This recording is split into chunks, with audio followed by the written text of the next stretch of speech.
how to set the beep sound on a Casio A168. So on the main screen here, push mode. Now you're on the alarm screen. So push start stop. And that toggles the alarm. You can see it on the corner there. So if you push it again, you've got the bell, and that means the hourly alarm.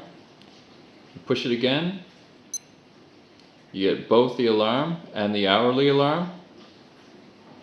And you push it again, and that clears all.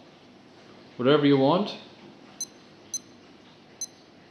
Once you're done, push mode, and you're done.